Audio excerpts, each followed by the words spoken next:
We're not brushing the mind. We're picking it like molars at midnight to taste what truth looks like stuck between thought.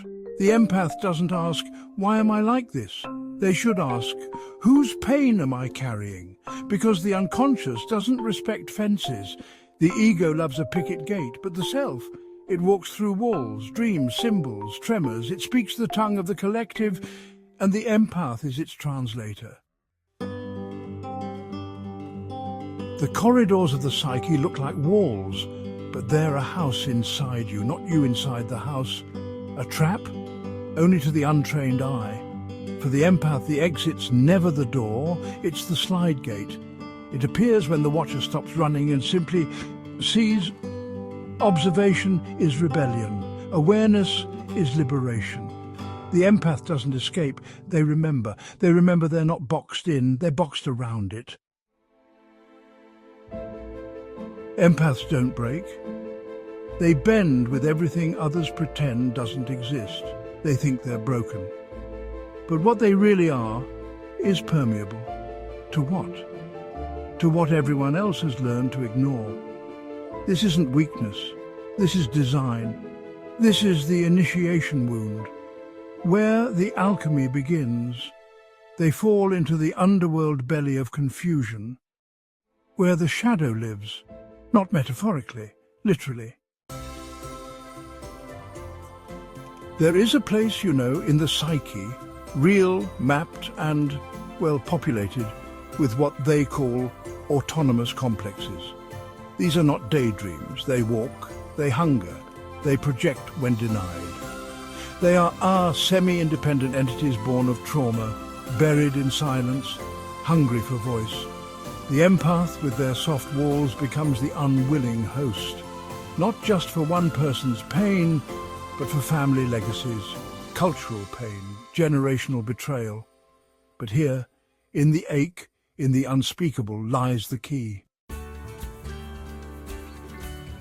If the empath can stay with it, not fix, not flee, but, you know, really feel it, they become the alchemist. The transmuter of the shadows lead into sacred flame. This is not therapy. This is not healing. This is revelation. And revelation never asks permission. It destroys what the ego calls safe. The collective shadow, racism, war, genocide, abuse, yes, but also ancestral brilliance, untamed joy, wild genius, the lost ecstatic that culture tried to shame into silence. Well, the empath was not cursed. They were coded, you see. Before incarnation, they arrived with keys. And these keys, well, they don't fit anyone else's locks. That's why they cry. That's why they ache. That's, you know, why they're misunderstood, because they didn't come to fix broken systems. They came to remember and reflect the soul of what the world forgot. They are mirrors, not because they chose to be, but because truth chose them. It takes time, doesn't it? The empath lives the first half carrying bags they never packed, called too much, too dramatic, too sensitive. But in the second half, the persona cracks, and from the ruins of adaptation rises the self. They remember why they came, and they don't heal by tending wounds, they heal by burning lies, and what remains is light.